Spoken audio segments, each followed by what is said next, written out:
Start with the word of prayer. Father in heaven, we thank you for this opportunity to again present this topic in regards to getting our bodies in the best condition we can. And please bless us as we study this together and help the information be clear. We ask it in Jesus' name. Amen. All right, so last time we discussed some about a number of ways that we can become toxic and why we would need to detox. And one of those ways was what we put on our skin. And so we mentioned last time a couple of books on that, and they finally came in, so we've got these available for anybody that wants them. So feel free to take one. And we also discussed just briefly the water cycle. And one of the purposes of water, of course, is for cleansing. And when the water is going through the cycle, it evaporates up in the clouds, and the clouds let down the rain, which in turn is just like distilled water, naturally distilled water. But the question is, what happens if somewhere along this cycle pollution is introduced? Pollution such as we find in cities. When that kind of stuff is introduced, such as in big cities, rain can sometimes become acid rain. And the pollution, going back to the water cycle, when it goes from a toxic waste city, the water goes back down into the oceans, and what's the result? Toxicity of the ocean. Yeah. If you take a glass of water and you put just one drop of food coloring in it, does it stay in one place or does it spread? So the whole ocean then becomes toxic. When we're dumping pollution into the ocean throughout the world, the ocean becomes toxic. And so people consume things from the ocean and they get toxic. And I've mentioned it before, I'll mention it again. I'd say about somewhere between 10 and 20 years ago, when I was much younger and my family would go down to Florida about once a year to go fishing in nice, beautiful waters down in the Florida Keys. We'd go fishing off in the reef and such, catching good fish, and we'd bring them in, flay them up and all, and it was nice, freshly caught stuff. And there was no problem at first, but that was way long time ago. It wasn't too long before I started noticing what's going on. Why is it that on every other fish we flay up, it's got worms starting to eat their way up to the fish? Doesn't matter what kind of fish it is. Doesn't matter if it's clean or unclean, either way. Those worms are in there, eating their way up. I remember one of them, I can't imagine how the tail of that fish could have even worked because it was half eaten by worms. And people want to take this stuff and chop it up, and some of them even eat it raw as sushi. What do you think's going to happen? Oh yeah, it's not a good thing. So the cities are toxic, and we're best off not living in a toxic environment, because things that are in that environment are toxic and affect us. Where did the worms come from? Why would the toxicity of the rain cause the worms? Well, it's not just the rain; it's the pollution that gets into the rivers and the streams and such that gets funneled into the ocean. There's all these rivers and creeks. They all lead to one place. They all eventually make their way down to the ocean. But what does that have to do with the worms? Because when the ocean becomes toxic, the fish become toxic. When the fish get toxic, when they get sick, Oh, and then the parasites come and the feed them. parasites Okay. take advantage. And it's the same thing with people. When people get toxic, they often get parasites. I can show you a picture, but it's, one lady holding up a big tapeworm that got in her system. And other people, when they get toxic, they get worms. And it doesn't have to be tapeworms, they can be just smaller worms. It's one more reason for detoxing. So, as we discussed last time and before, one of the reasons for the toxic world we have is, well, the primary reason really for the toxic world we have is sin. Sin has brought toxins into the world. And sinful people want to just do what they want to do to get what they want, and so they don't have any regard for anyone else. They don't think about the long run. So, did you say zinc? Sin. Sin. Sin. I'm sorry. Yeah, sin. He said, think about the long run. Think, you thought the same. Oh, think. Think about the long run. You thought the same. Zinc. Yeah. And so what people do, wicked people do, it affects everyone else, as well as themselves. And so what does the Bible tell us about that? It tells us, for all have sinned and come short of the glory of God.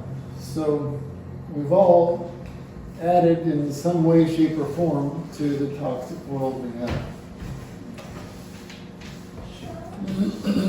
And so if the environment is toxic, what should we do?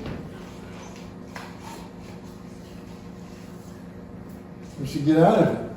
We get out of the toxic environment, get to the cleanest environment we can get to.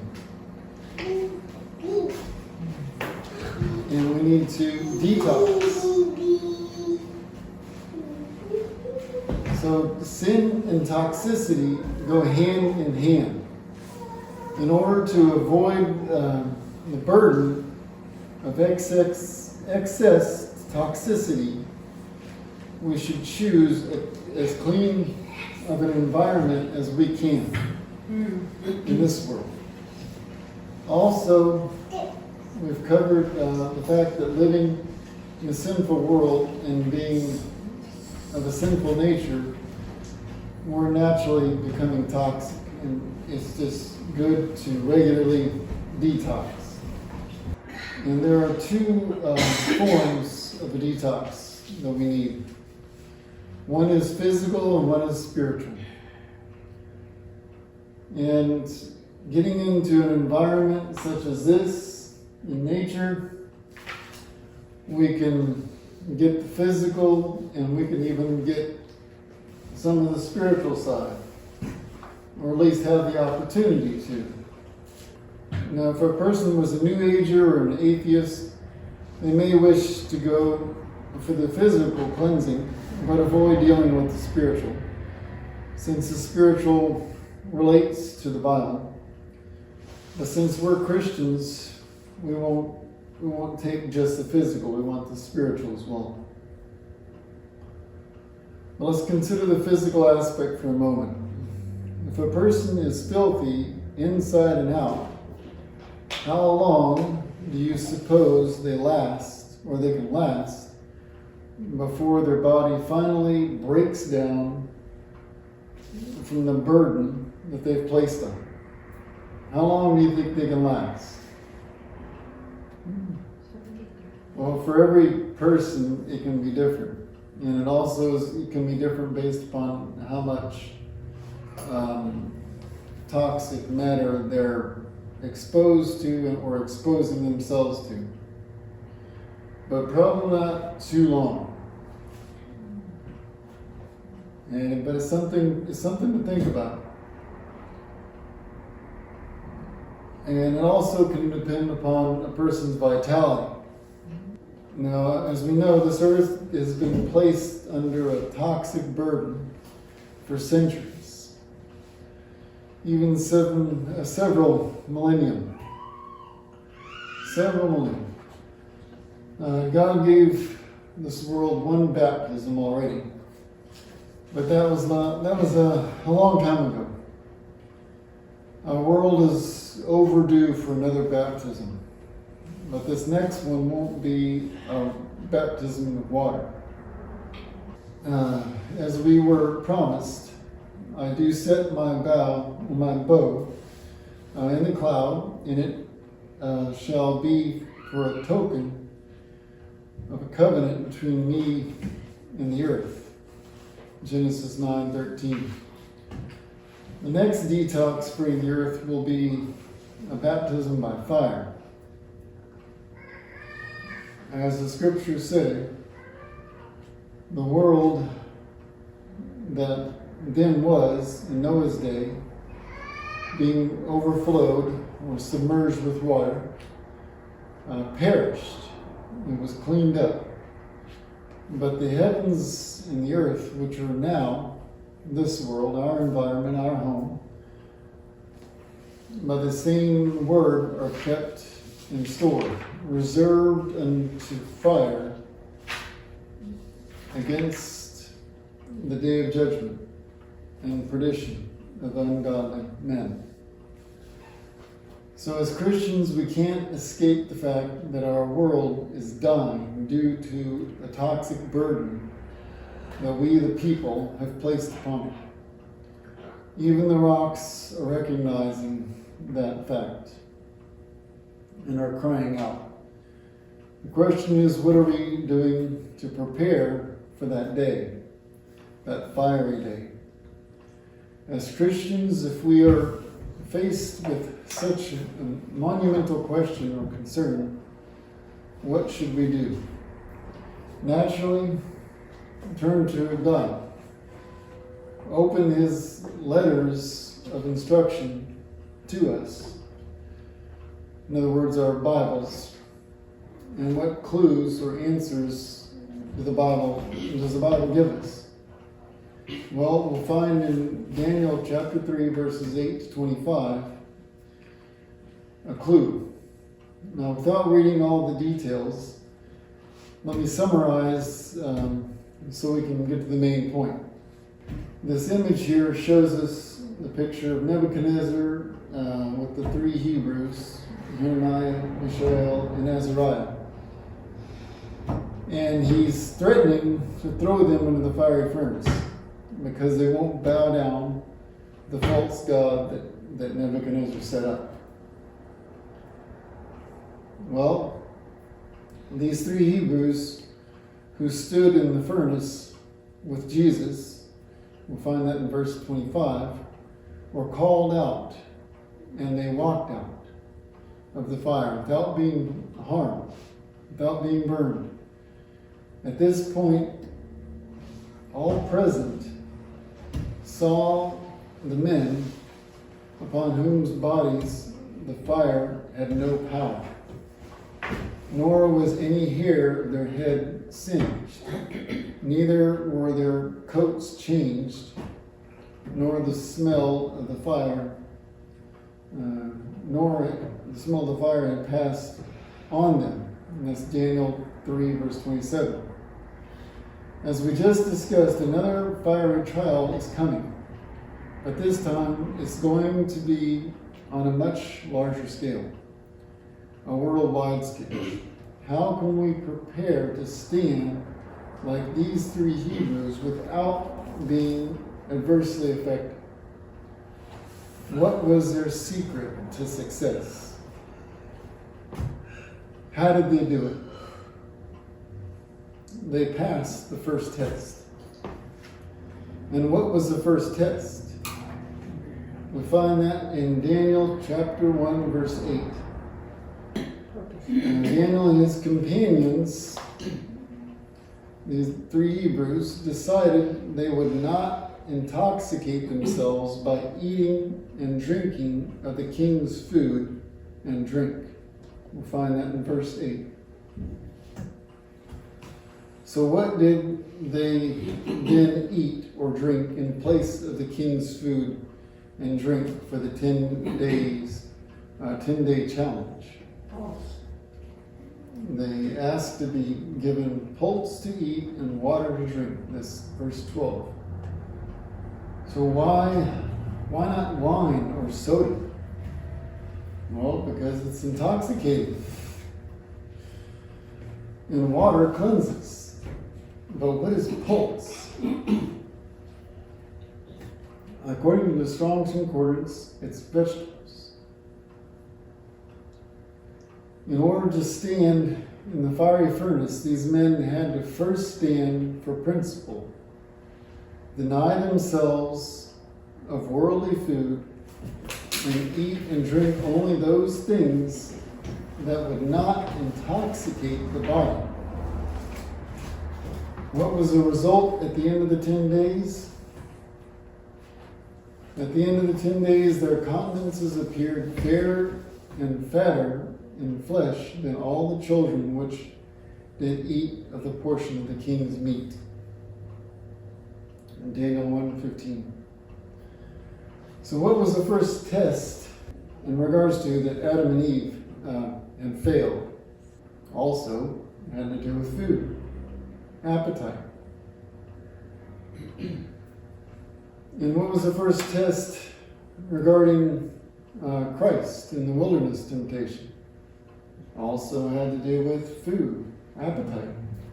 When the tempter came to him, he said, "If thou be the Son of God, command that these stones be made bread." Matthew 4:3.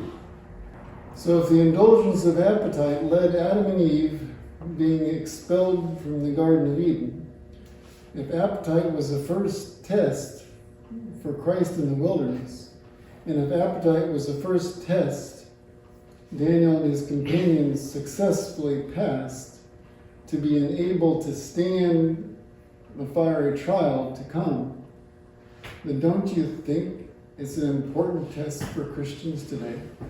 Wow. If we expect to stand before God's fiery presence, we best get our acts cleaned up. Don't you agree? Yes.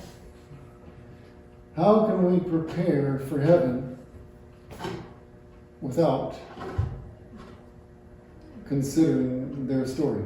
Pulse, leafy green vegetables like kale, spinach, arugula, mustard greens, Swiss chard, etc., are packed with nutrients that decrease inflammation, enhance immune function, and improve wound healing, making them the perfect choice to promote recovery.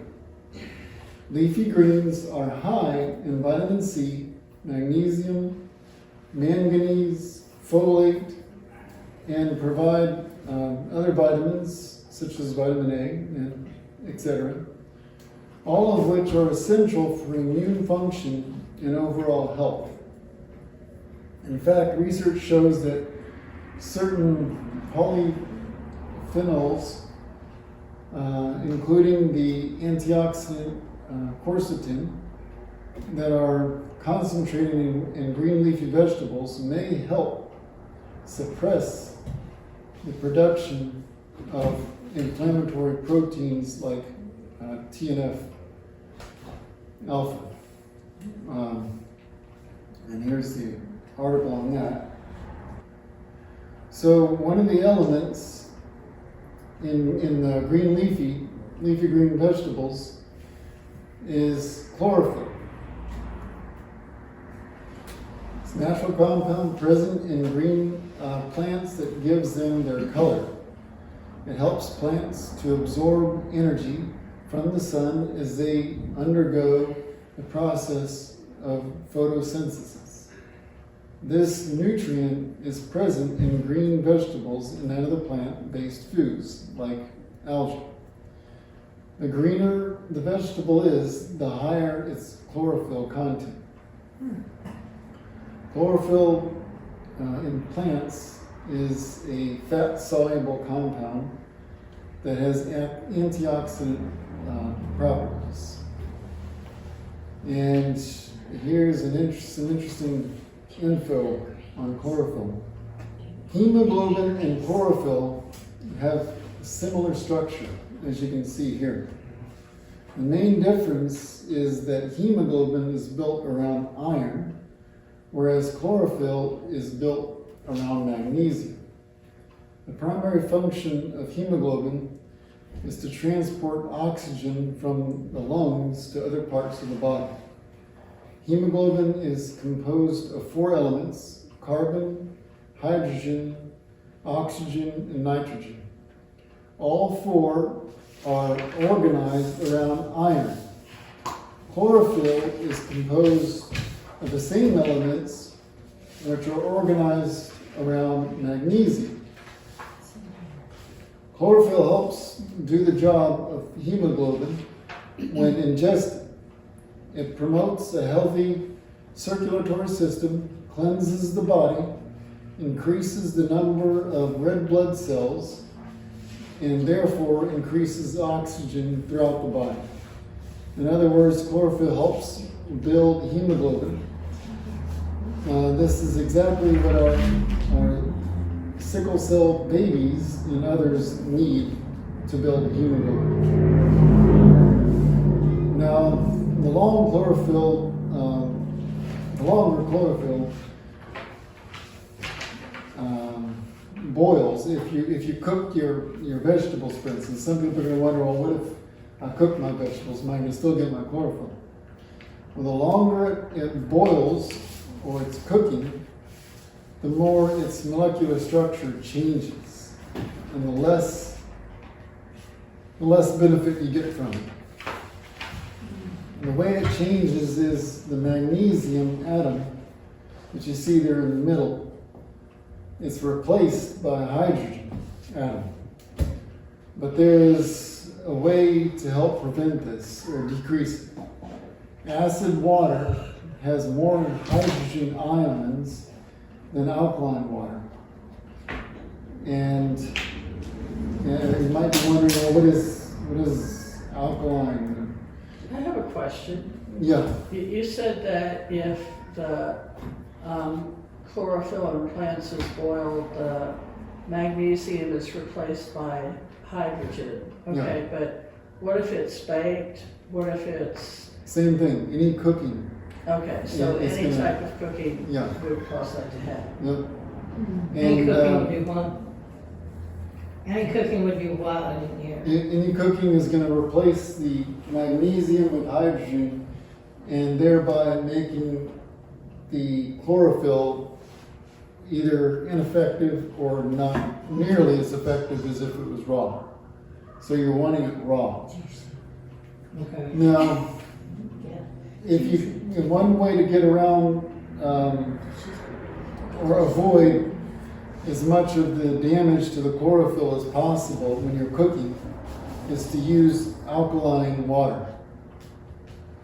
Is it the heat that changes it? Yep, it's the heat. the more heat it gets exposed to, the more cooking, the more it damages it. But if you can use alkaline water, that will allow you to cook it for just a little bit longer than if you had not. You're still changing it though eventually. Yeah, it will Okay. change. Now, one thing you'll notice with broccoli, for instance, when we cook broccoli, we usually steam it, and we do it for a short time, very short time, and then we take it off the heat, and it still stays a little bit crispy.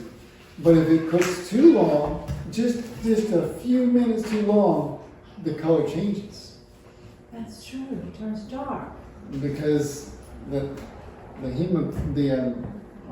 chlorophyll is changing. This water that you're talking about, where do you get that kind of water? Yeah, that's what I was gonna ask. What's Yeah. alkaline water? Yeah, alkaline water. Okay, so there's a pH scale of 0 to 14, and the higher the level of alkalinity, the higher the number. If you have 0, then you have just very acidic water. Preferably something around 8 to 14 would be a good level. And you can get alkaline water in Walmart. They Oh, really? sell it. Yeah.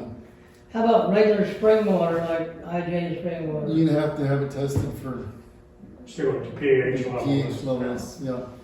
Oh. It depends. Some of them are good for pH, some of them are not. So how do you have the pH tested? Just little You can get- red- Yeah, Litmus you paper. can get little strips. Yeah, Yeah, litmus. even Lowe's Oh, has. changes colors. Also, you can get you can get these meters that you can down at Lowe's as well, that you can stick either in water or in soil, and they'll tell you the pH. Yeah. Yeah, pretty nifty little devices.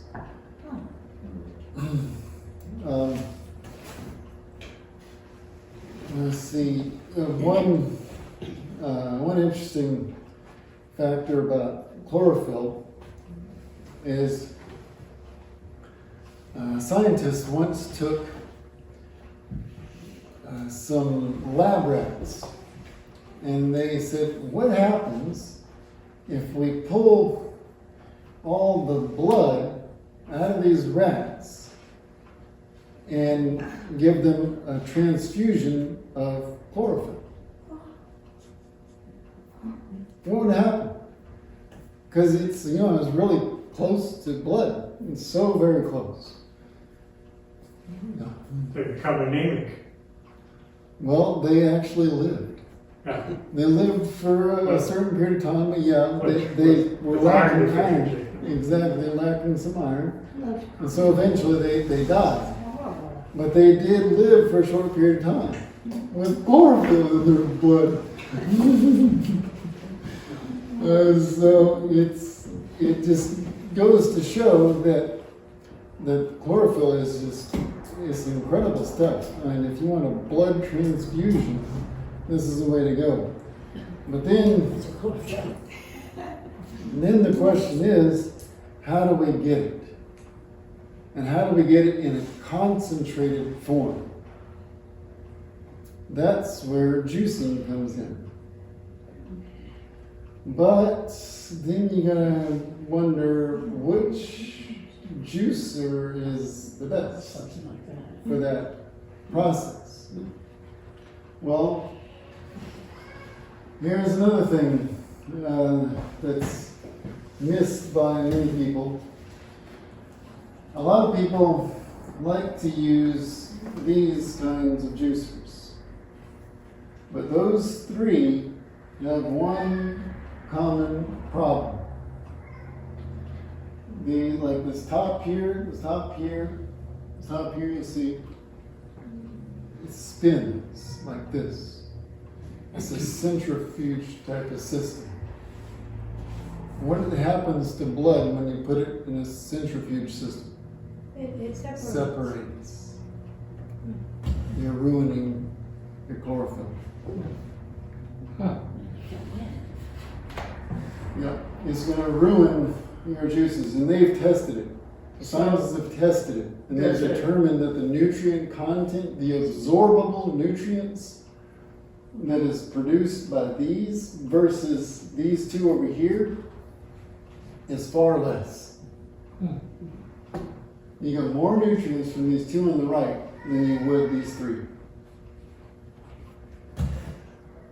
Now, it's still another question, well, what juicer is best? And we see this, I think it's called the Green Star. A lot of people like that one, and that's good for greens. And I'm not sure what this one on the top right is, but another one out there, a lot of people like Garrison Institute, they promote this particular juicer. It's the Norwalk How you juicer. spell it? How you spell it? Norwalk.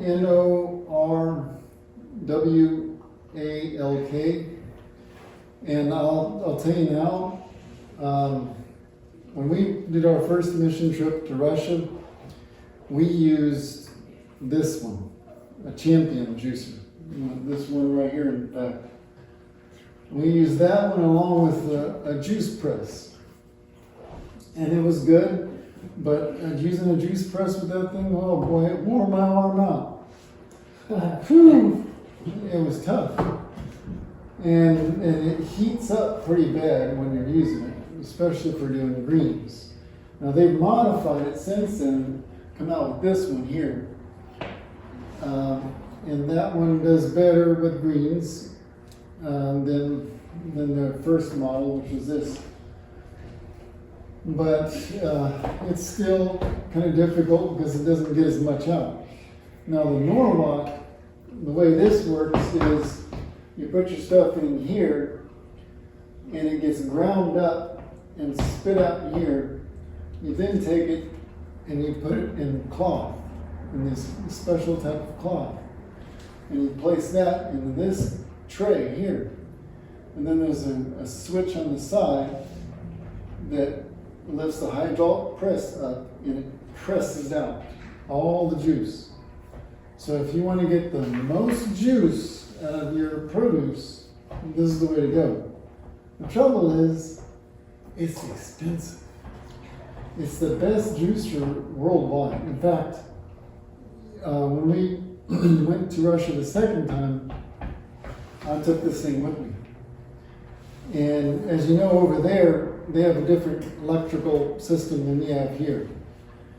And so I discovered that all I needed to do was take this encasement off, just unscrew some screws, take the encasement off, switch some wires around, put it back on, switched out the cable for a European style cable, worked fine. You can't do that with all equipment. And then when we came back, I just opened it up again, switched it back around, put a US plug in there, and it works fine. I would have never figured that out. Yeah, like I said, you can't do it like with the Champion. You got to get a special 220 volt version of the Champion to be able to do something like that. So with the Norwalk, it's much better for switching back and forth, and it's so much better as far as the pressing system and all that. It's better in many ways. Now Champion is good in that, for one thing, it's much cheaper. Norwalk, whoops, let me go back to Norwalk. Here we go. Norwalk is brand new, if you buy it new, $2,295. Ooh. Whew, it'll eat you up. Wow. It'll juice your tooth. One for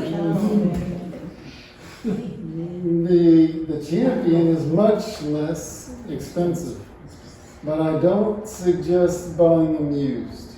Norwalk, you can buy them used, no problem. I bought them used. But the Champion, I don't suggest buying it used because that engine can go out eventually. Now another option because see, the Champion, the Norwalk, and all these, one thing they have every one of those has in common is they take the vegetables and produce and they grind it up with the blade. The one that I like, and then we bought since then because we sold our Norwalk to get some money to be able to survive. This one, I really like this one. And the reason I like this one is because, for one thing, when we start up the Norwalk, you know the whole house knows that thing's going. It's got a good engine in it and it makes noise. Champion is not quite as loud, but it makes some noise too. But this, when you turn this on,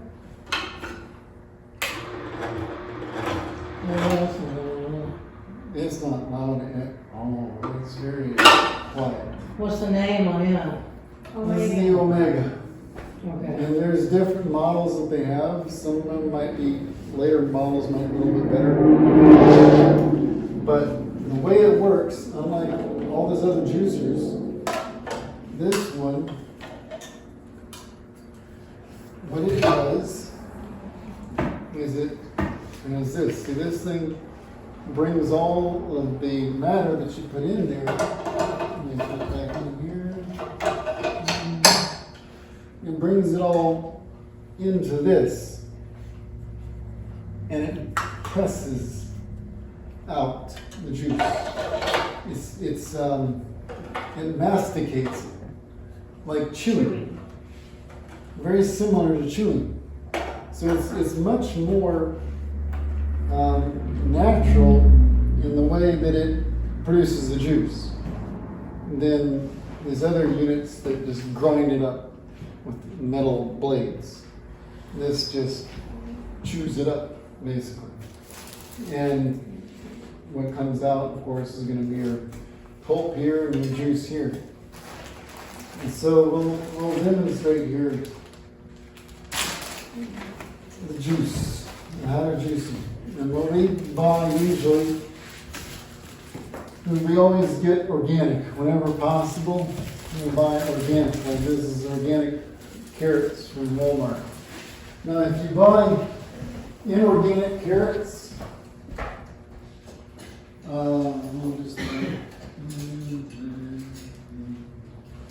if you happen to buy inorganic carrots, you can still use them, but I suggest peeling them. And if you want to use even the organic, if you're going to use organic and you want to just juice something, put it in a jar, put it in the refrigerator to drink throughout the day, I suggest peeling it too. But if you're just going to drink it immediately, you don't have to worry about peeling it if it's organic.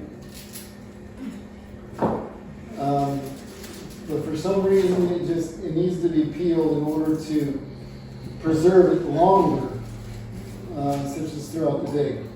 When we worked once at a sanitarium or health institute in Georgia,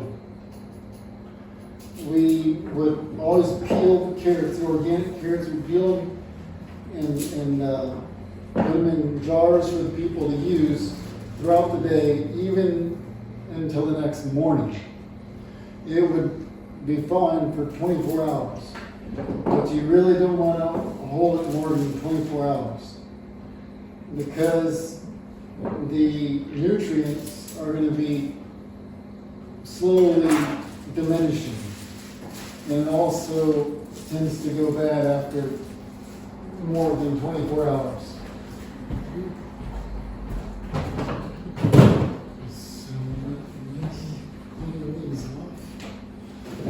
Now, Yeah. the orange carrots don't have chlorophyll, do they?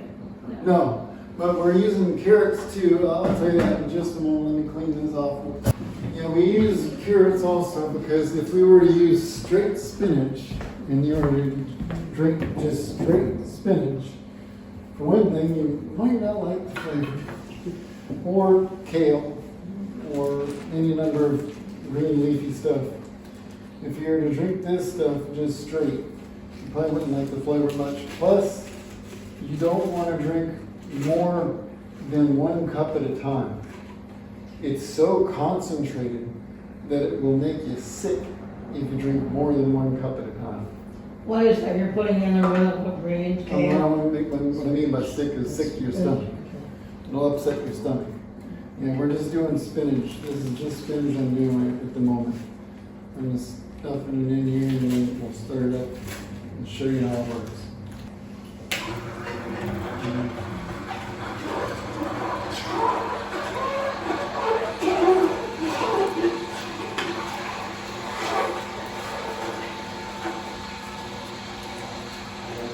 Now, what if you were just to eat them on that much spinach? Would it do the same thing? Well, you can eat the spinach raw, yeah, and it'll give you benefits, but to eat that much, there's a lot of spinach to eat. And this is just getting the same benefits in a more concentrated form. Can I ask a question about the fish and the ocean things? Yeah, What, if the ocean's contaminated, then, you know, I mean, I don't eat meat, but, yeah. you know, occasionally I have had fish. The thing is, how about the animals? Maybe the ocean whitefish and the tuna and all that kind of stuff is contaminated for the cat? Yeah, all fish life really is contaminated. So what do you do for your cats then? I mean, you got, Oh, cats eat meat. cats. Yeah, they've got to eat meat, and they just, it's It's how trying it to is. find as clean meat as possible. You can't really avoid it as far as your cats. I'll tell you one interesting story. I met a guy once who was an FDA inspector, and he did food inspection for different plants that produced meat products. And I was trying to talk to him about, going vegetarian and not doing meat. And he shared with me that he was retired. And this was years ago. And he shared with me, he said, the only meat I eat is salmon. Because it's the cleanest of all the meats. Especially fish. And he said, and I don't eat that stuff from farms. He said, I get Alaskan salmon. Huh. Alaska. Yeah. He says all other meat products, and I've been to all the plants. He says it's all contaminated. It would turn your stomach to see what I've seen. That was years ago. You think it's any better today? Maybe that's why our animals are sick, 'cause, I mean, they're not getting clean meat unless you butcher it yourself or Yeah, something. all of creation is growing. I know my animals like yeast, and they like nourish. You can't even-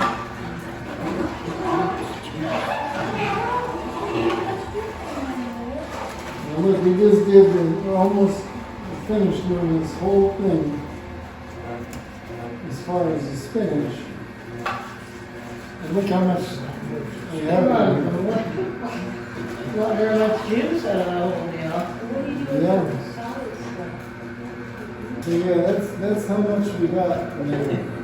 Wow, that's unreal. And then what we usually do is put it through a strainer because there's still some pulp that comes out. That's the advantage of that Norwalk. When you put it through that cloth, you don't get any pulp coming out of that. It's just pure juice. So doesn't it waste all that? Now, when you put this through the strainer, you still get Doesn't it waste all the stuff and isn't Other that? stuff. Oh, this? Yeah. Yeah, this you can use it for compost. Great compost. I guess you could put it in soup, maybe. But Kid soup with it. like I said, it's going to be really strong flavors, so that's where we combine some carrot. You can also put celery too. Celery is really juicy and good with calcium, etc. And that's what you put in there. I wonder if the chickens would eat that.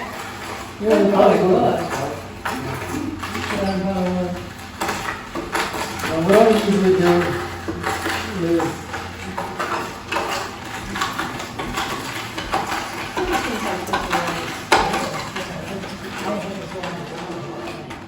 after I've put through the, I need something to put this in. After I've put through the spinach or any other green, I put through a carrot or two just to get the rest of the greens out of there. And then, you said you want to hold this one. Can I You're like, what? mess? Oh, that's what tastes. She thinks you need this. Oh, I just don't understand what. Try it.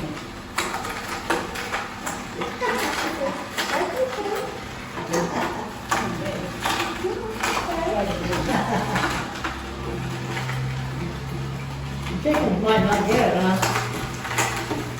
Greens are too little. Carrots are too little. Not too bad at all. Use that for soup. That's what Lois said. Hey, Doctor, make a carrot cold Carrots soup. aren't bad. And you would just throw all that away. This I don't. The carrot plant, I use it. But the greens. Oh, maybe we shouldn't be touching it then. I use it either for compost or That's right about I'll that. put it in like a carrot bread. Carrot cake, or I use it on salad, you know, you put on some salad. Or use it in any other way like that.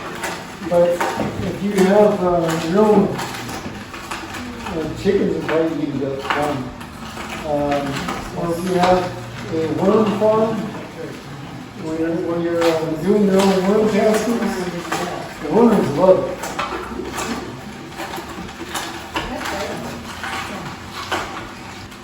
One second. Does this take all your food value out?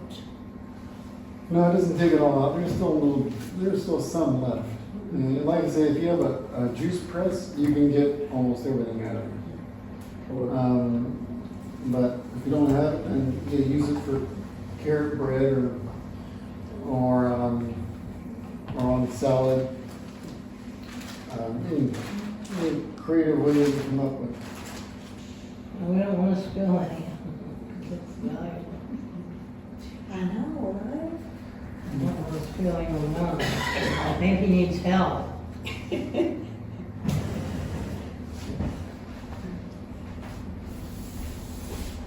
You want me to pass them around Yeah. before they get spilled? It's so valuable, I don't know. You want to take a check? Do you want one? Yeah, I'm just wondering. Well, Just keep passing down. Oh, okay, gotcha. This ready? if there's any plastic or anything. And then Pearl, bring Ed one if you would. Okay. And then I can have one. You already had one. Oh, okay.